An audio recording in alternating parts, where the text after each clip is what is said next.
The boardroom felt like a tomb that afternoon. Every sound seemed amplified in the terrible silence that followed Dominic Hargrove's words. "Maddie, you'll never lead this company. Not in a million years." His voice dripped with contempt as he gestured dismissively toward me. The investors around the mahogany table shifted uncomfortably in their leather chairs. Some looked away. Others actually laughed nervously, following Dominic's lead like trained puppies. My chest tightened until breathing became difficult. My eyes burned with tears I refused to let fall. I gripped the edge of the conference table so hard my knuckles turned white, desperately trying to anchor myself to something solid while my world tilted sideways. What had just happened? I'd presented a flawless quarterly analysis, backed by data I'd spent weeks perfecting. Every projection was conservative and achievable. Every recommendation was sound. But Dominic had torn it apart with casual cruelty, making me look incompetent in front of the people whose opinions mattered most. 20 pairs of eyes stared at me, waiting to see if I'd crumble. The humiliation was designed to break me publicly. I am Madeline Coulson, though everyone calls me Maddie, and in that terrible moment, something shifted deep inside me. The shame transformed into something colder, sharper, more dangerous. Humiliation ignited a storm of resolve I couldn't ignore even if I wanted to. I managed to hold myself together until the boardroom doors closed behind me. The moment I reached the empty hallway, my composure shattered. My face felt like it was on fire. My hands trembled so badly I had to shove them into my blazer pockets. Behind me, I could hear muffled voices continuing the meeting as if nothing had happened. As if publicly destroying someone's credibility was just another item on the agenda. Whispers would follow me through the office like shadows for days, maybe weeks. Everyone would know what happened. Corporate gossip spread faster than any official communication ever could. Anger and disbelief collided in my chest, creating something toxic that made it hard to breathe properly. Dominic thought he'd won today. He thought crushing me in front of investors would cement his power and remind everyone who really controlled Hargrove Enterprises. He thought I'd either quit in humiliation or accept my place in his carefully constructed hierarchy. He had absolutely no idea how wrong he was about all of it. What Dominic didn't understand was that I could be incredibly patient when necessary. And I was exceptionally good at planning when properly motivated. The storm he'd just created wasn't going to blow over. It was going to build slowly, carefully, methodically until it destroyed everything he'd built on lies and stolen credit. 6 years earlier, everything had looked so different and full of promise. I'd graduated top of my class from business school, hungry to prove myself in the real world. Hargrove Enterprises was the kind of company ambitious graduates dreamed about joining. When Dominic Hargrove himself interviewed me, I'd been dazzled by his charisma and vision. He promised mentorship that would accelerate my career. He talked about recognizing talent and rewarding excellence. His smile had seemed genuine when he welcomed me to the team. His interest in my ideas had felt authentic and encouraging. I trusted him completely, believing every word he said about building something great together. What a catastrophic mistake that turned out to be. Those first few months, I worked like someone possessed by ambition. Late nights blurred into early mornings until I barely saw daylight. I built client relationships Dominic was too busy to maintain himself. I strategized deals that brought in millions in new revenue. I created systems and processes that streamlined operations across 3 departments. Every success I generated, Dominic presented as his own brilliant leadership. At executive meetings, he'd stand at the podium sharing strategies I'd developed, never once mentioning my name. When board members praised his vision, he'd accept their admiration with false modesty. Meanwhile, I sat in the back taking notes, watching my work get stolen in real time. Returning to my desk after the disastrous boardroom meeting felt like walking through quicksand. Everything moved in slow motion while my mind raced ahead. I opened my laptop with shaking fingers and began reading through the emails that had already started flooding in. The damage was subtle but unmistakably real. Investors were asking careful questions about my competence and judgment. Colleagues were sending concerned messages that barely masked their pity. Some were more direct, asking what had actually happened in there. The panic tried to take hold, wrapping cold fingers around my thoughts. My career could be finished if I didn't handle this correctly. Dominic had decades of credibility and relationships. I was just another ambitious employee he could crush without consequence. But beneath the rising panic, something else emerged slowly. Clarity. Cold, crystalline clarity that cut through the fear like a knife through silk. These investors had only heard Dominic's theatrical performance today. They'd witnessed his carefully crafted display of disappointment and superiority. But they hadn't heard what Dominic said when cameras weren't rolling and recorders weren't running. They hadn't seen the casual cruelty he displayed behind closed doors. They didn't know the real Dominic Hargrove who stole credit and destroyed careers for sport. A thought began forming in my mind, starting small like a spark in darkness. What if I showed them the truth? Not through emotional accusations that could be dismissed as bitterness or desperation. That approach would only make me look unstable and vindictive. I needed something undeniable that couldn't be explained away. The following week, I transformed myself into Dominic's shadow without him noticing.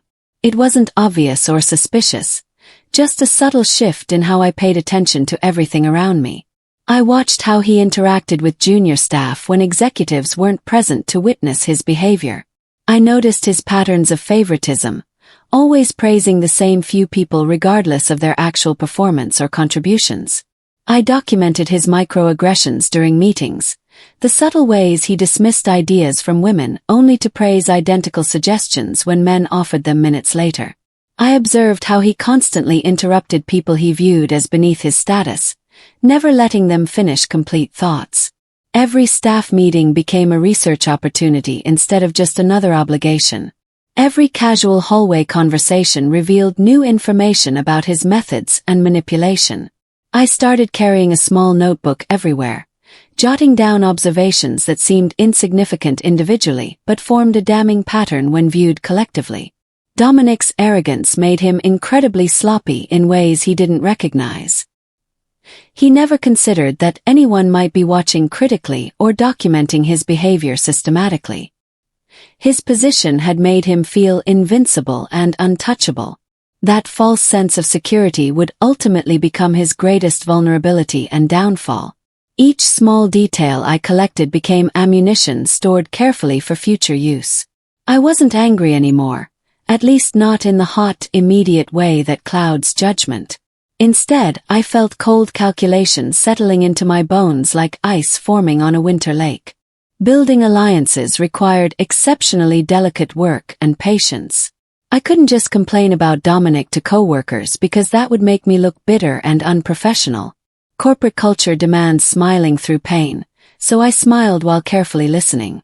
During lunch breaks, I'd sit with different colleagues and ask seemingly casual questions about their experiences working here. "How's your current project going with Dominic's involvement?" I'd inquire innocently, as if making small talk. The responses were remarkably consistent across departments and roles. Almost everyone had stories about being undermined or having credit stolen. Many had been publicly embarrassed for Dominic's entertainment during meetings. But they all spoke quietly, voices dropping to whispers, clearly afraid of retaliation if anyone overheard. I never pushed for more information or encouraged gossip about leadership. I simply acknowledged their experiences with understanding nods and moved the conversation forward naturally. Over several careful weeks, something beautiful began happening organically. People started trusting me with more detailed stories and documentation. They'd send private emails with specific examples of Dominic's behavior patterns.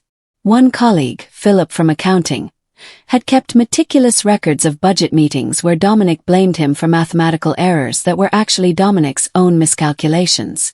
Another, Yolanda from marketing, had email chains proving Dominic had presented her entire campaign strategy as his original creative vision. These people weren't looking for revenge or dramatic confrontation. They just wanted someone to finally acknowledge their pain and frustration. I became that person through genuine understanding rather than manipulation or false promises.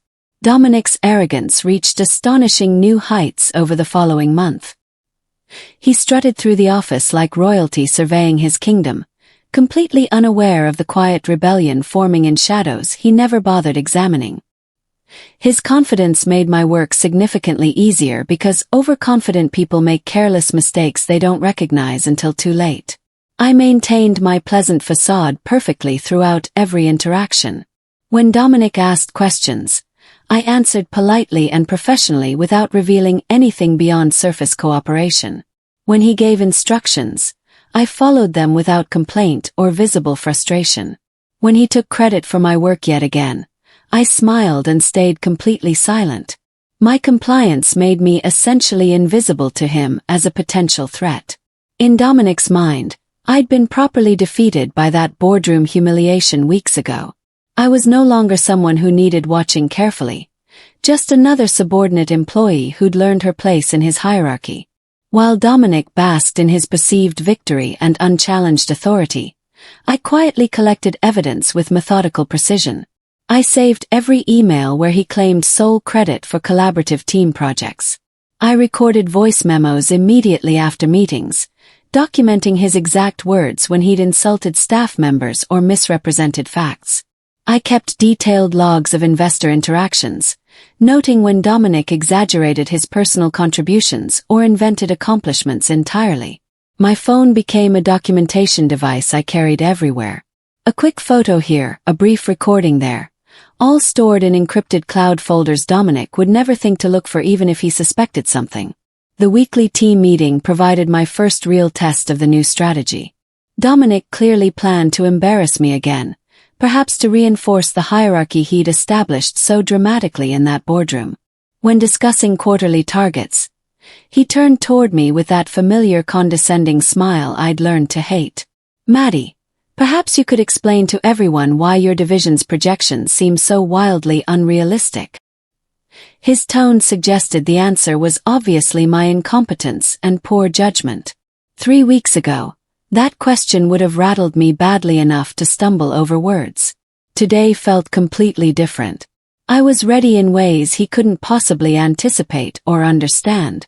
I pulled up my presentation calmly, displaying detailed market analysis, comprehensive competitor research, and statistical models supporting every single projection I'd made.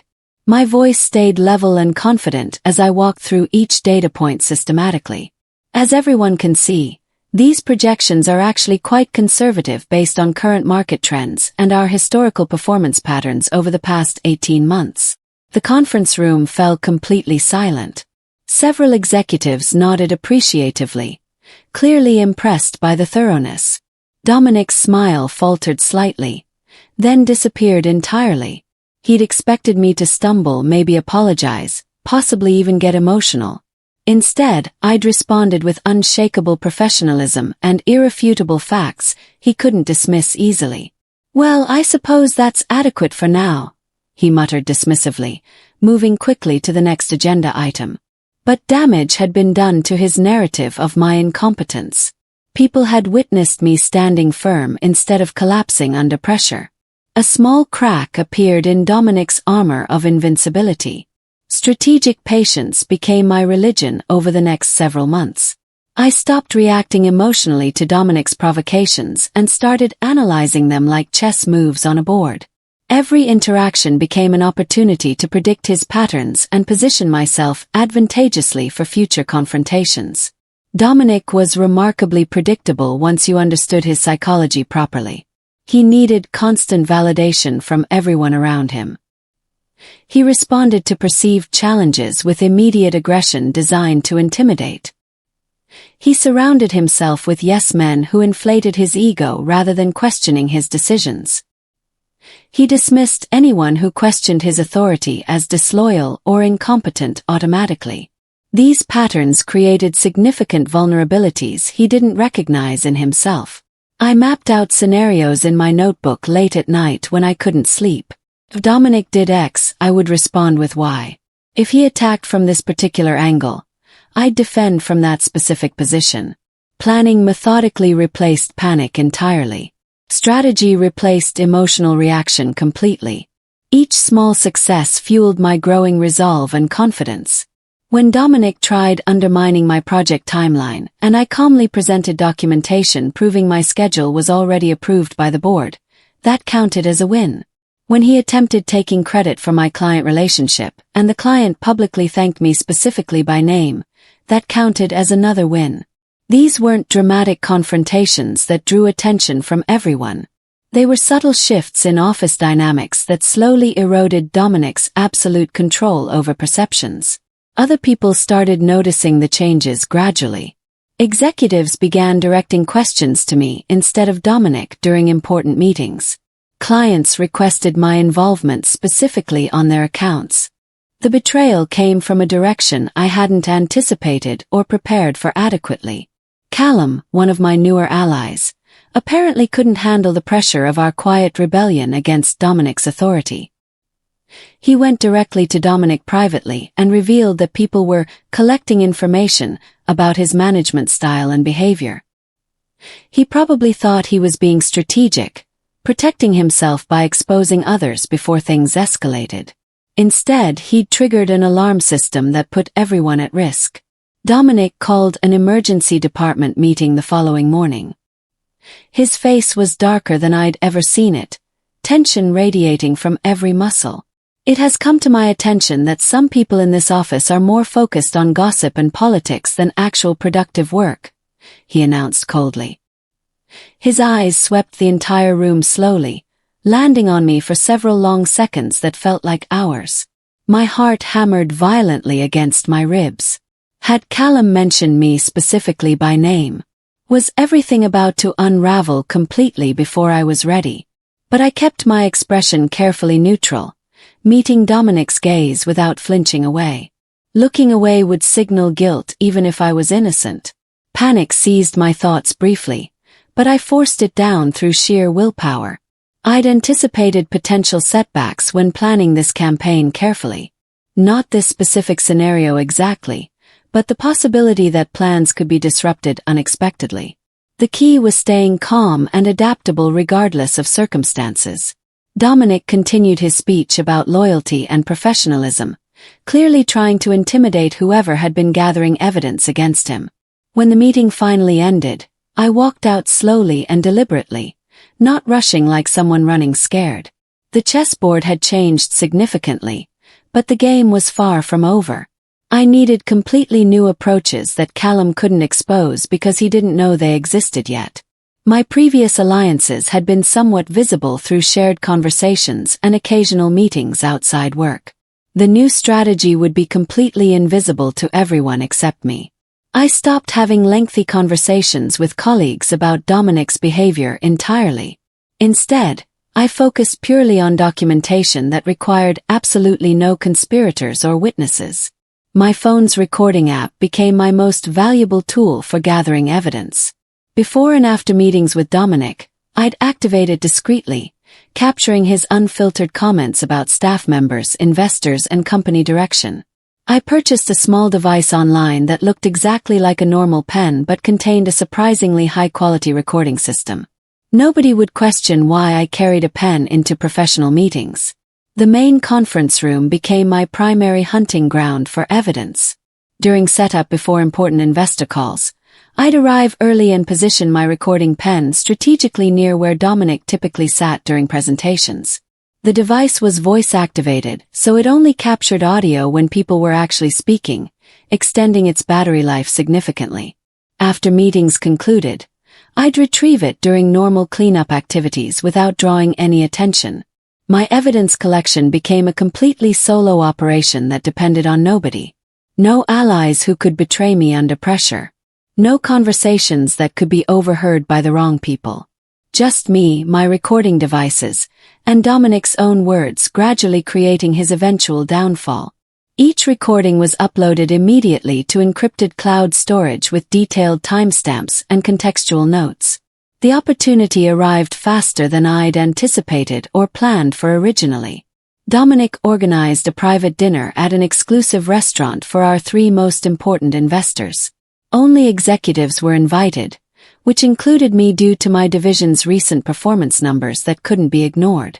The dinner was technically off the record, a casual relationship-building event without formal agendas or presentations. Dominic loved these informal settings because he could drop his professional mask completely. He could bond with investors through shared arrogance and inappropriate humor. I knew exactly what would happen because I'd heard detailed stories from previous dinners. Dominic would drink expensive wine, tell inappropriate jokes, and mock employees who weren't present to defend themselves adequately. It was his favorite form of entertainment, and investors typically laughed along to maintain good business relationships. Tonight would be fundamentally different from every previous dinner. My recording pen sat in my jacket pocket, fully charged and ready to capture everything. I tested it extensively to ensure it could capture clear audio even in noisy restaurant environments with background music. As dinner progressed exactly as predicted, Dominic became increasingly comfortable and careless with his words. The wine flowed freely. His voice grew progressively louder. And then he started talking exactly the way I'd hoped. "You know what the real problem with this generation of workers is?" Dominic said, gesturing dramatically with his wine glass. "They expect recognition and praise for just doing their basic jobs adequately. Like that Maddie woman. She acts like creating a simple quarterly analysis deserves some kind of special medal or award." The investors chuckled politely. Dominic continued, emboldened by their response and his own arrogance.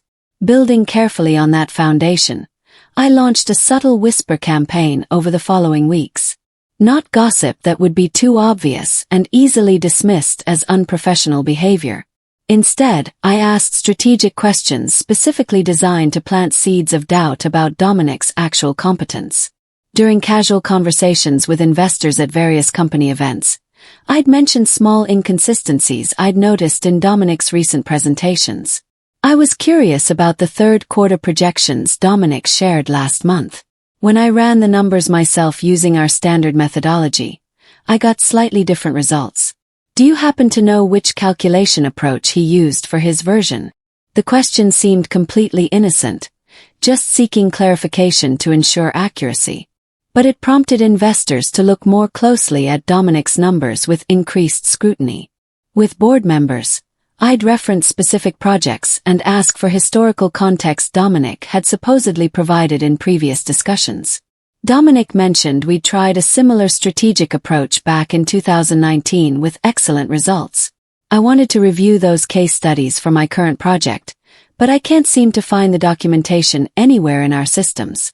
Do you remember that particular initiative he referenced? Often, the board member would look genuinely confused because the initiative Dominic had claimed as precedent never actually existed in company history. I never accused Dominic of lying directly or questioned his integrity openly. I simply asked questions that naturally exposed the gaps between his stories and documented reality. Each question was carefully calibrated to seem like genuine curiosity from a diligent employee seeking accurate information. The beauty of this approach was its complete deniability if anyone accused me of undermining leadership. Dominic's first major public mistake came during a crucial presentation to Westfield Industries, a potential client worth millions in annual revenue. He'd insisted on leading the pitch personally despite my team having developed the entire strategic approach. I attended as support staff, which meant sitting silently in the back while Dominic presented my work as his own brilliant insights and innovations.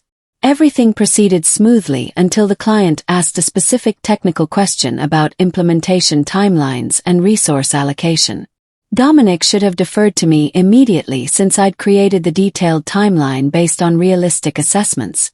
Instead, his enormous ego demanded he answer personally to maintain his image. "We can have initial deployment completed within 6 weeks from contract signing," he stated with absolute confidence. I kept my face carefully neutral, but internally I cringed at the impossibility. The actual timeline was 12 weeks minimum, carefully calculated based on resource availability, technical requirements, and testing protocols. 6 weeks was physically impossible without cutting critical corners. The client seemed impressed by Dominic's aggressive timeline and bold promises. But I'd learned something valuable about Westfield during my research phase. They were meticulous documentation keepers who would hold us strictly accountable to every promise made. When we inevitably missed Dominic's impossible deadline, they'd have written records proving we'd failed to deliver as contractually promised. I documented the entire meeting meticulously, including Dominic's exact words about the 6-week timeline. I also saved the original project plan, clearly showing the realistic 12-week schedule that had been approved. When this situation inevitably exploded, I'd have undeniable proof that Dominic had made unauthorized promises contradicting approved project parameters. The shift became noticeable during the monthly investor review meeting that followed. Questions that previously went directly to Dominic now came to me first instead. "Maddie, can you walk us through the client retention metrics for this quarter?" one senior investor asked, looking past Dominic entirely. I provided detailed analysis, referencing specific data points and explaining trend implications clearly. Dominic tried interjecting with his own commentary multiple times, but the investors kept directing their follow-up questions back to me specifically.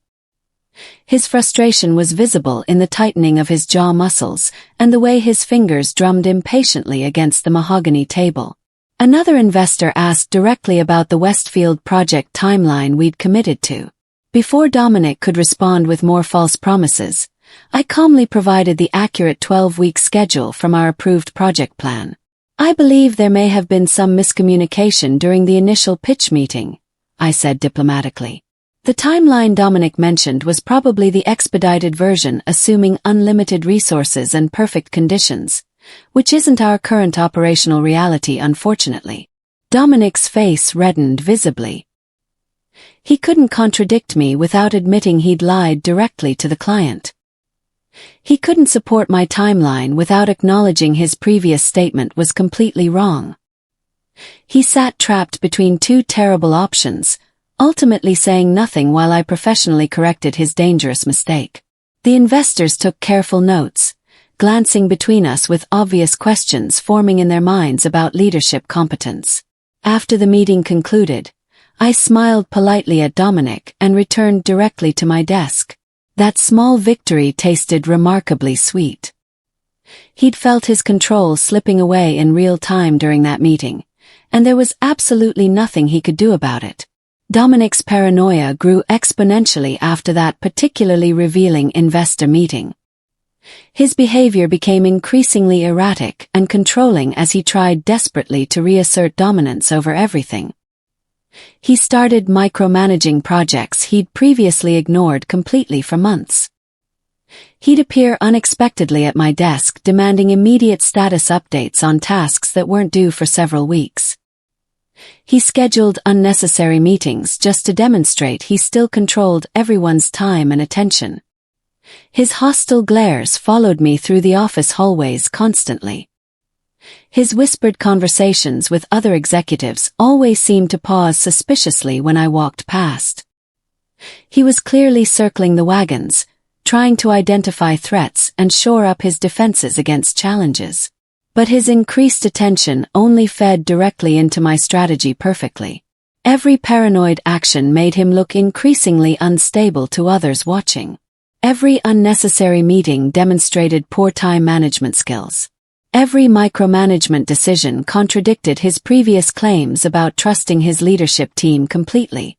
I remained calm and professional through all of it, responding to his demands with consistent efficiency. While Dominic spiraled deeper into insecurity and paranoia, I projected steady competence and reliability. The contrast was stark and noticed by everyone who worked closely with us. During one particularly tense week, Dominic called 4 separate emergency meetings to discuss minor issues that could have been handled via simple email. By the 4th completely unnecessary meeting, executives were openly annoyed with him. "Is this really necessary for something so minor?" one vice president asked pointedly. Dominic fumbled desperately for justification, making himself look even more foolish. I sat quietly taking detailed notes, watching Dominic systematically destroy his own credibility without any direct effort from me.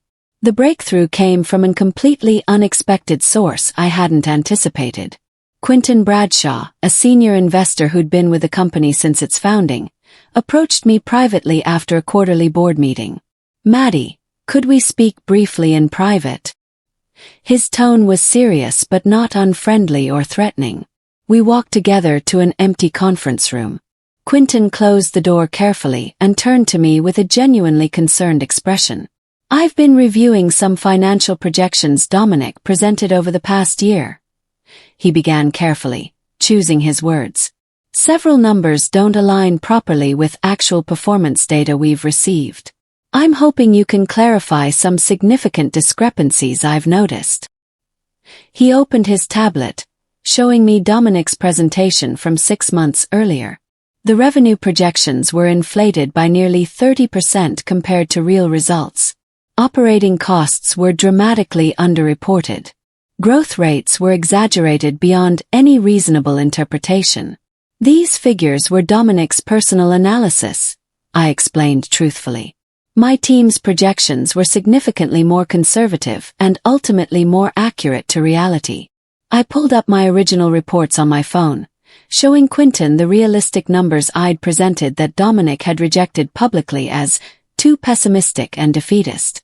Quinton studied both sets of data carefully for several long minutes. So Dominic knew the accurate projections existed but chose deliberately to present misleading numbers to the board? His voice had turned dangerous now. I chose my words extremely carefully. I can only speak to what information was available to him. Whether he chose to use it appropriately or not would be a question for Dominic directly. Quinton nodded slowly. "I appreciate your honesty greatly, Maddie. This conversation stays between us for now." Dominic scheduled another high-stakes investor presentation for the following month. This would be the crucial meeting where board members decided on a major capital investment direction worth millions. Dominic planned to present his vision for company expansion, supported by financial projections and market analysis. I knew with absolute certainty this was my moment of truth. Everything I'd been building toward for months would culminate in this single critical meeting. The timing had to be absolutely perfect. Too early and Dominic could potentially recover. Too late and the opportunity might pass forever. I prepared meticulously for weeks. My recording pen was fully charged and tested extensively multiple times. I'd compiled the most damning recordings from recent months into a single organized file. Every piece of evidence was time-stamped precisely and catalogued for easy reference during presentation. The night before the meeting, I barely slept at all. My mind ran through every possible scenario and contingency plan repeatedly. What if Dominic discovered my recording device somehow? What if the audio quality wasn't clear enough? What if investors dismissed the evidence as office politics rather than serious misconduct? But I forced those doubts aside through sheer determination. The evidence was absolutely solid and undeniable. Dominic's own words would condemn him far more effectively than any accusation I could make personally. When morning finally arrived, I dressed in my most professional suit carefully. The recording pen sat securely in my jacket pocket. My laptop contained backup files of every recording. I was as prepared as humanly possible. Walking into that boardroom felt surreal and momentous. The same room where Dominic had humiliated me months earlier would now witness his complete downfall. Everything had come full circle perfectly. The presentation began exactly as Dominic had planned and rehearsed. He stood confidently at the head of the table, commanding attention with his practiced charisma. His slides looked impressively professional with colorful charts and ambitious projections. His voice carried confidence and authority that filled the entire room. For the first 30 minutes, everything proceeded completely normally. Dominic outlined expansion plans, discussed market opportunities, and presented financial forecasts that painted a remarkably rosy picture of the company's future. I sat quietly, waiting patiently for the perfect moment to strike. It arrived when Dominic began discussing leadership philosophy and company culture directly. "Our success comes from strong, decisive leadership," he declared confidently. "We've built a team that understands excellence and doesn't tolerate mediocrity or weakness." Several investors nodded appreciatively at his words.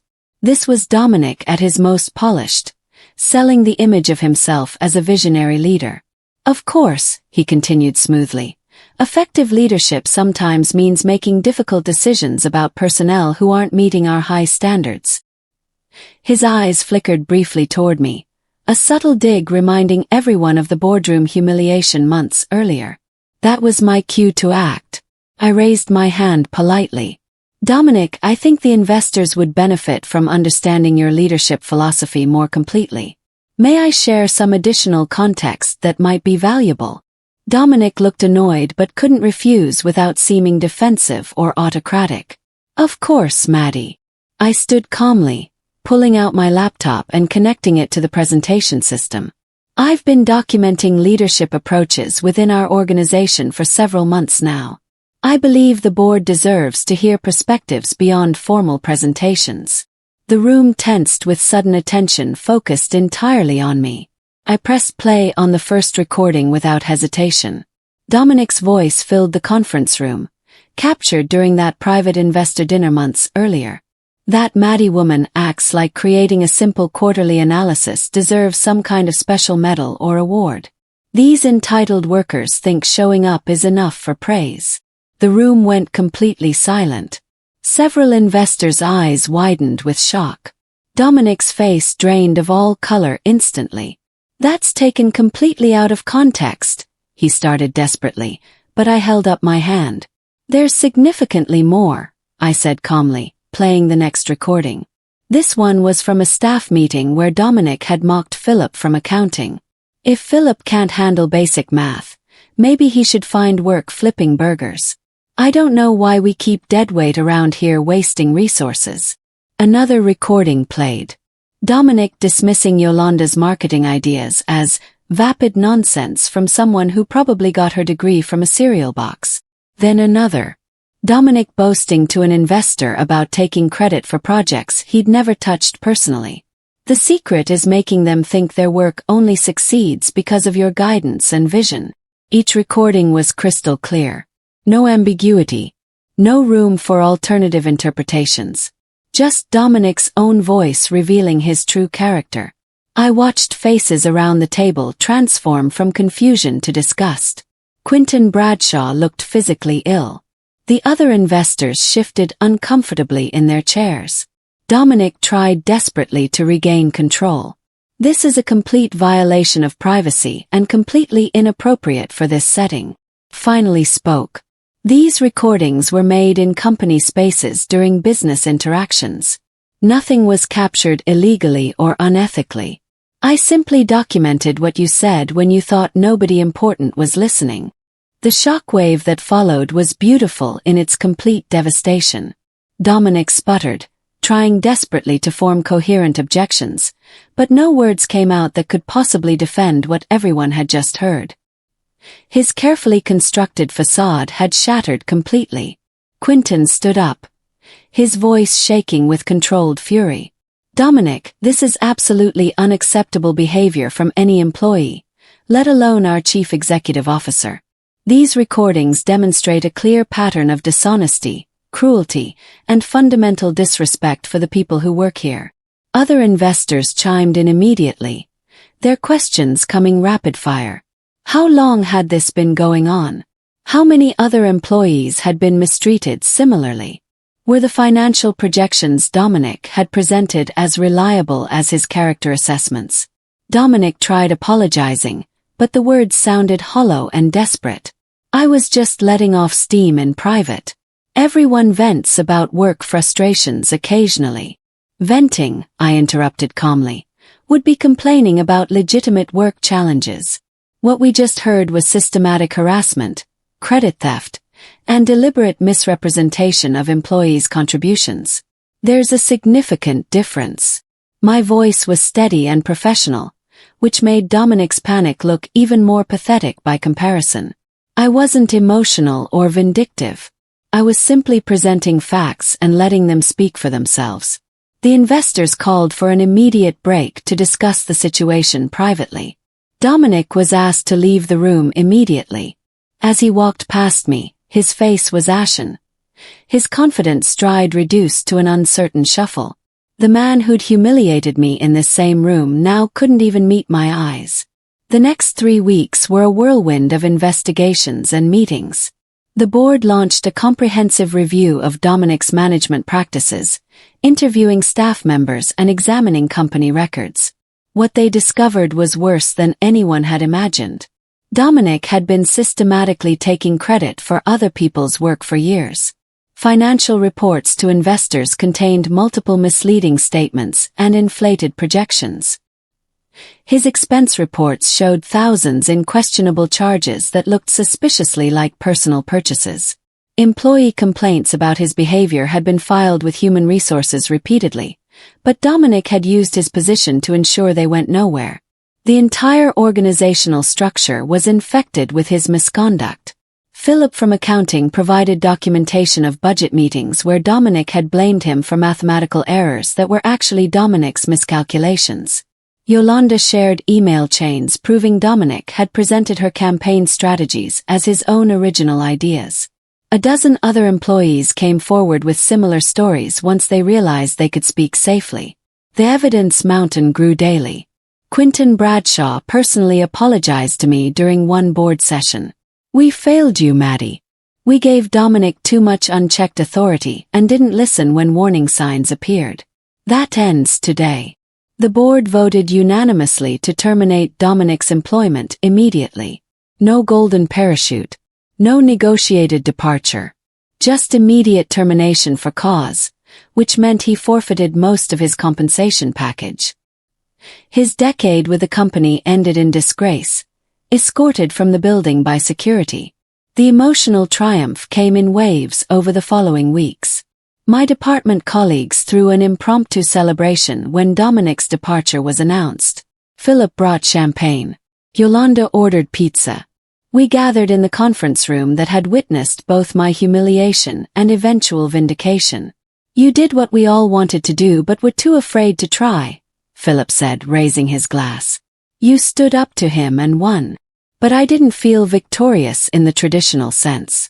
I felt validated. There's a difference between revenge and justice. Revenge would have been destroying Dominic's life out of spite.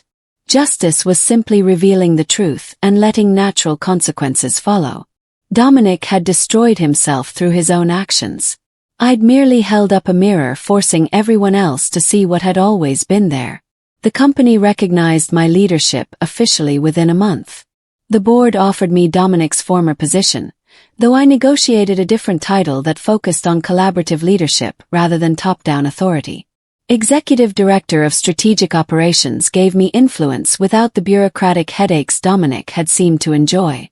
More importantly, I rebuilt the department culture from the ground up. No more credit theft. No more public humiliations. No more toxic hierarchy where the loudest voice won regardless of merit. We established systems for recognizing individual contributions and collaborative achievements equally.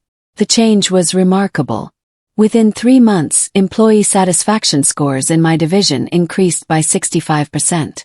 Productivity improved because people weren't wasting energy on office politics and self-protection. Creative ideas flowed freely because staff members trusted their work would be valued and attributed correctly.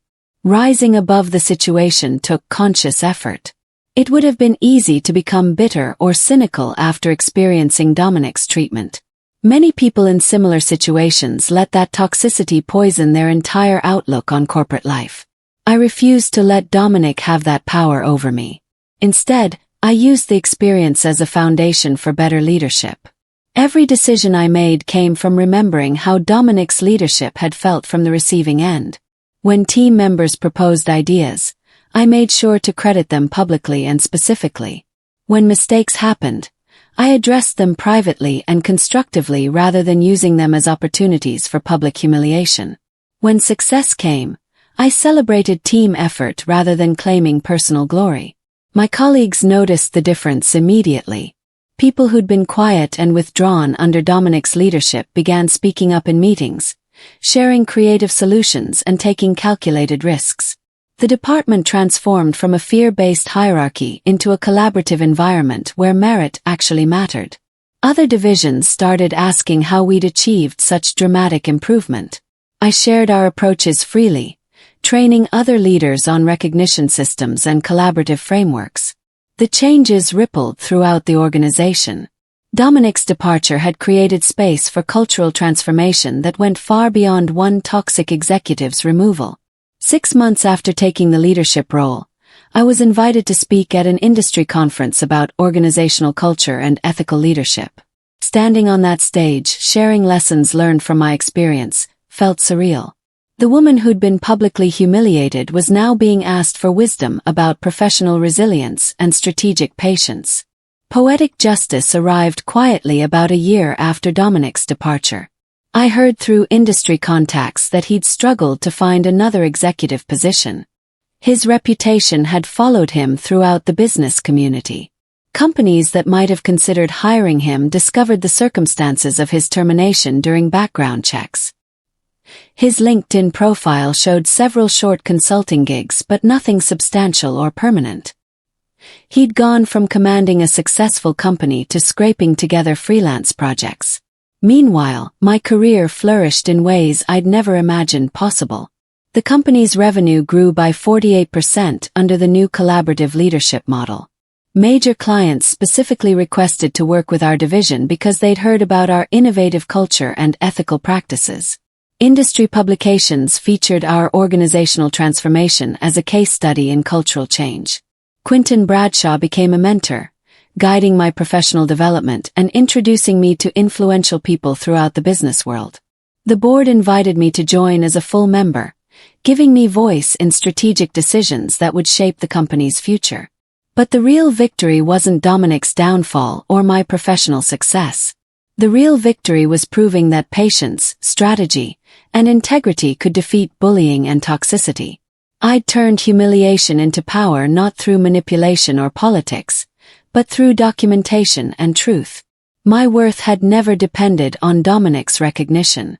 I'd simply needed the courage to stand tall and demand the respect I'd always deserved. And in the end, karma didn't need my help. It just needed evidence, patience, and perfect timing to work its magic beautifully.